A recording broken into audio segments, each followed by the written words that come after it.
नमस्ते मेरे प्यारे दोस्तों। जय मां बगलामुखी, जय भोलेनाथ। आप सभी का आज की इस विशेष महत्वपूर्ण और गंभीर ज्योतिषीय वीडियो में बहुत बहुत हार्दिक स्वागत है। हम आपके सामने एक ऐसी चौंकाने वाली, गंभीर और असाधारण भविष्यवाणी लेकर आए हैं जो आपके अगले 72 घंटों को गहराई से प्रभावित करने वाली है। यह कोई साधारण बात नहीं है मेरे दोस्तों। ये एक ऐसी खबर है जो आपके जीवन में हलचल मचाने वाली है। 2 दिन बाद एक तूफान शुरू होने जा रहा है।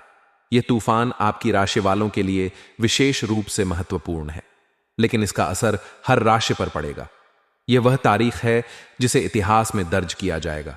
यह एक महासैलाब और महातूफान का आगाज है। इसमें 6 ग्रहों का एक संग सहयोग बनने जा रहा है।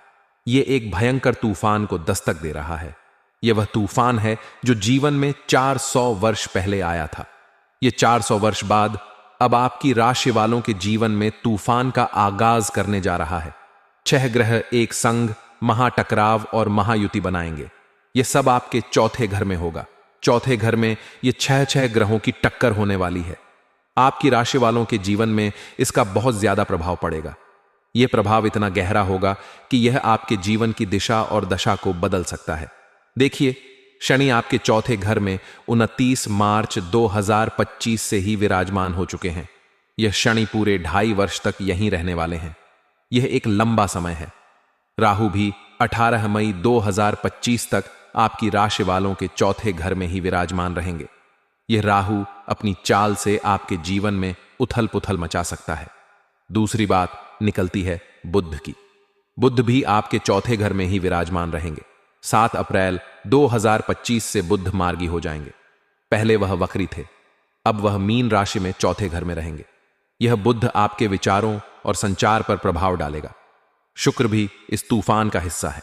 शुक्र लंबे समय से वक्री चल रहे हैं। यह मीन राशि में नीच भंग राजयोग बना रहे हैं। यह भी चौथे घर में विराजमान रहेंगे। शुक्र आपके सुख, प्रेम और विलासिता पर असर डालेंगे। दूसरी बात निकलती है केतु की। केतु आपकी राशि वालों के 18 मई 2025 तक 10वें घर में विराजमान है। उनकी समसप्तक दृष्टि चौथे घर पर पड़ेगी। यह केतु आपके कर्म और आध्यात्मिकता को प्रभावित करेगा। तो यह 6 ग्रहों का जो सैलाब है, यह एक महातूफान है। यह कुछ कहने आया है, यह कुछ दस्तक देने आया है। इसमें कुछ अशुभ घटनाएं होंगी क्योंकि यह प्रबल मारक प्रभाव डालेगा। कुछ शुभ घटनाएं भी होंगी क्योंकि यह नीच भंग राजयोग और महाराज योग बनाएगा। यह योग 400 वर्ष बाद बना है। यह एक दुर्लभ संयोग है। अब यह आपके जीवन पर कैसे कैसे प्रभाव डालेगा, इसकी जानकारी मैं आपको बहुत विस्तार से देने जा रहा हूं। यह 6 ग्रहों का तूफान आपकी राशि वालों के जीवन में कैसे महासैलाब की तैयारी कर रहा है। पहले हम बात कर लेते हैं इसकी शुभता के बारे में, क्योंकि अच्छी चीजें हमेशा मन को सुकून देती हैं।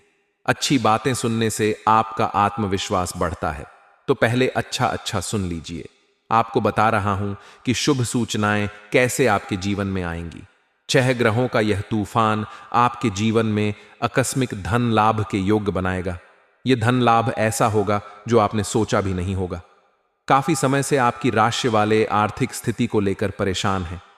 आपके मन में यह सवाल बार बार आता होगा कि मेरे पास पैसा क्यों नहीं टिकता। कर्ज का बोझ आपके कंधों पर भारी पड़ रहा है।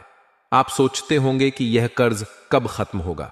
स्वास्थ्य की बात बाद में करूंगा, लेकिन जो आर्थिक स्थिति है वह आपकी पहले से बहुत बेहतर रहेगी।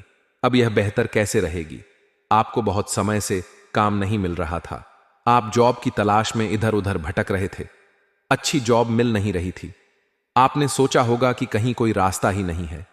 व्यापार शुरू किया तो उसमें घाटा हो गया।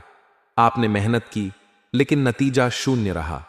कमेंट करके बताना कि व्यापार और जॉब को लेकर आप कितने परेशान हैं। आपने कितनी परेशानियां भोगी हैं। पिछले जनवरी, फरवरी, मार्च के महीने भी आपके लिए कुछ खास नहीं रहे। कुछ राजयोग बने थे आपके जीवन में, लेकिन वो भंग हो गए। आपकी जो स्थितियां बननी चाहिए थीं वह नहीं बन पाई। इसका कारण है कि आपकी लग्न का स्वामी 6ठे भाव में बैठा है। देवगुरु बृहस्पति 14 मई 2025 तक 6ठे भाव में बैठे रहेंगे। यह एक कठिन स्थिति है। 14 मई से फिर इसका राशि परिवर्तन होगा। देवगुरु बृहस्पति 6ठे भाव से निकलकर 7वें भाव में चले जाएंगे। यह आपके लिए राहत की सांस लेकर आएगा। मगर यह 2 अप्रैल 2025 से ही शुभ सूचनाएं मिलना शुरू हो जाएंगी, क्योंकि जाता हुआ राहु और आता हुआ शनि, ऊपर से इन 6 ग्रहों का टकराव और महासैलाब आपके जीवन में आकस्मिक धन लाभ के योग बनाएगा। कहीं जॉब लग सकती है, आपने सोचा भी नहीं होगा कि इतनी जल्दी आपको काम मिल जाएगा। कहीं ट्रांसफर हो सकता है, चाहे आप सरकारी जॉब में हो चाहे प्राइवेट जॉब में, दनादन ट्रांसफर होंगे। ये ट्रांसफर आपके लिए एक नई शुरुआत होगा, क्योंकि चौथा घर आपके घर, मकान और वर्क प्लेस का होता है। 10वां घर और वर्क प्लेस से जो चौथा घर है वह समसप्तक होता है। तो आप घर में रह रहे हैं, आप कहीं जॉब करते हैं, तो आपकी जॉब में ट्रांसफर के योग बन रहे हैं, या पुराना घर छोड़कर आप नया घर ले सकते हैं। आप सोच रहे होंगे कि कब अपना घर होगा। यह समय आपके लिए वह मौका लेकर आ रहा है, या कहीं ना कहीं घर को तुड़वाकर रेनोवेट करके नया बनवा सकते हैं। आपके मन में यह ख्याल आ रहा होगा कि घर को नया रूप देना चाहिए, या घर में इंटीरियर करवा सकते हैं। ये चीजें आपके सामने आएंगी। या आपकी राशि वाले कहीं जाना चाहते हैं, अपनी जन्मभूमि से दूर, चाहे अपने देश में कहीं और शहर में, चाहे विदेश में, तो इसमें कहीं ना कहीं जॉब के सिलसिले से, काम कारोबार के सिलसिले से, घूमने फिरने के